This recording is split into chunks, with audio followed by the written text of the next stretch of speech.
Subscribe करें और देखें एक दिल दहला देने वाली हॉरर स्टोरी। बिना डरे बेल आइकन को प्रेस करना ना भूलें।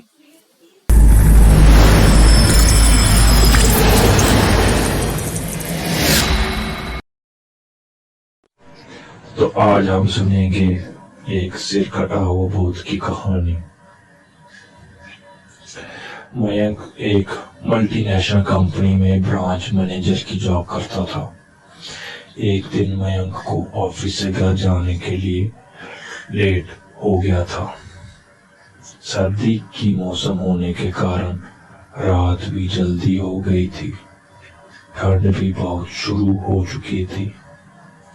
रास्ते में चलते चलते मयंक को अचानक एक आवाज सुनाई दी, रुक जाओ। मयंक वहीं पर ही रुक गया और पीछे मुड़ के देखा, लेकिन पीछे कोई भी नहीं था। फिर से वही आवाज सुनाई दी, सामने देखो। जैसे कि मयंक ने सामने देखा तो उसे जमीन पर कुछ चमकती हुई चीज दिखाई दी। मयंक दौड़ के उस चीज के पास गया और देखा तो ये कोई साधारण चीज नहीं थी, बल्कि एक चमकता हुआ हीरा था। उसने वह हीरा अपने हाथ में लिया। उसकी चमक देखकर मयंक की खुशी का पार नहीं रहा, लेकिन मयंक को कहाँ पता था कि यह कोई साधारण है जहाँ नहीं, बल्कि एक मायावी हीरा था। अचानक उस हीरे में से आवाज आई, अगर तुम्हें और हीरे चाहिए तो इस जमीन को खोदो। इस जमीन के नीचे बहुत सारे हीरे हैं। मयंक खुश हो गया। उसने उस हीरे को अपनी जेब में डाला और जमीन खोदना शुरू किया। तकरीबन 2 फीट खोद करने के बाद अचानक मयंक डर गया के मारे चिल्लाने लगा।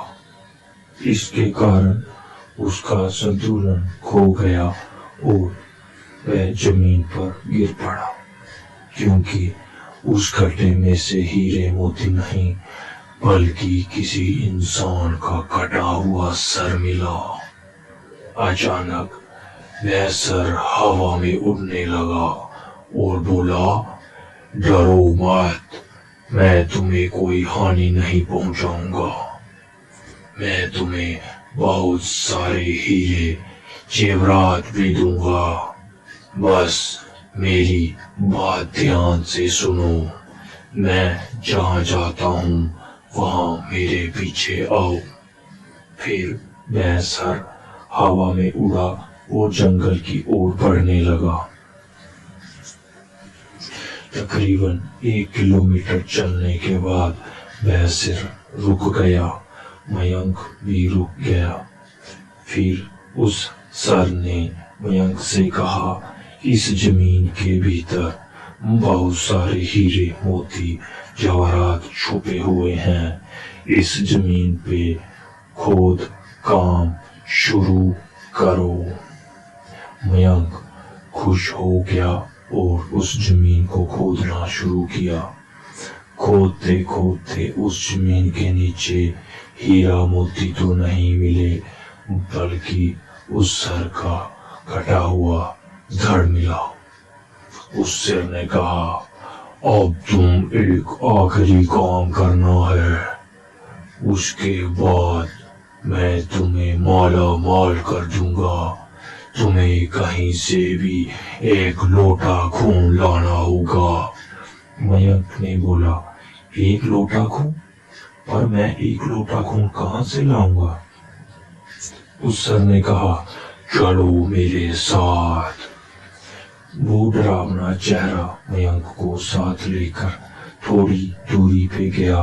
वहां उसे एक इंसान को जाते हुए देखा। वो सिर बोला, उस इंसान को मार कर उसका खून ले आओ। मयंक डर गया और बोला, नहीं नहीं, ये मुझसे नहीं होगा, मैं ये नहीं कर सकता। अगर तुमने ये काम नहीं किया तो मैं तुझे बहुत बड़ी मुसीबत में डाल दूंगा, फिर तुम्हारी पूरी जिंदगी नर्क बन जाएगी। मयंक ने हाथ जोड़कर उसे कहा, मुझे माफ कर दो, अगर मैंने उसे मारा तो मुझे पुलिस गिरफ्तार कर लेगी और मुझे जेल जाना पड़ेगा। उस सर ने अपने तंत्र मंत्र की शक्तियों से एक छुरी और लोटा प्रकट किया और गुस्से से बोला, अगर तुम मेरा ये काम नहीं करोगे तो मैं तुम्हें पूरे परिवार को मौत के घाट उतार दूंगा। मयंक ने मजबूरी में आकर उस आदमी को मार डाला और उसका खून लेकर उस सर के पास गया। वो सिर खून को देखकर बहुत खुश हुआ और बोला, ये खून मेरे शरीर पे डाल दे। उस सिर के कहने पर मयंक ने खून को उसके शरीर पे डाल दिया।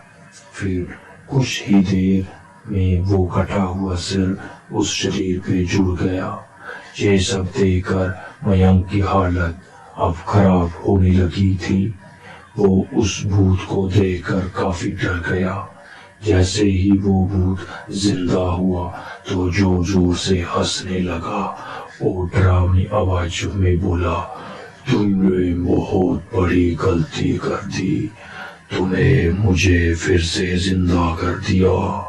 अब मैं सिर्फ तुम्हें ही नहीं बल्कि इस पूरे शहर को मौत के घाट उतार दूंगा। डर के मारे मयंक के मुंह से आवाज भी नहीं निकल रही थी। वो अपनी जान बचाने के लिए वहां से दौड़ा, लेकिन उस भूत ने छलांग लगाकर मयंक को जमीन पर गिरा दिया और बोला, मुझे बहुत भूख लगी है, अब मैं तुम्हारा मांस खाऊंगा। जैसे ही उस भूत ने मांस खाने के लिए आगे बढ़ा कि तुरंत ही उसका सिर दर्द से अलग हो गया।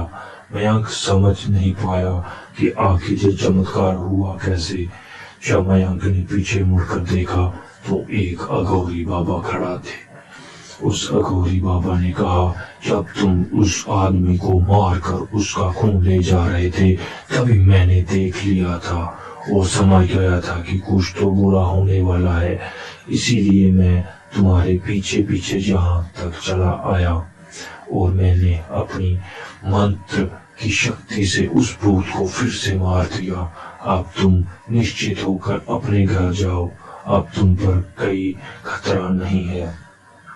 अब भी मयंक उस बात को याद करता है तो उस रूह तक कांपने लगती है। दोस्तों, आपको ये कहानी कैसी लगी प्लीज हमें कमेंट करके जरूर बताएं।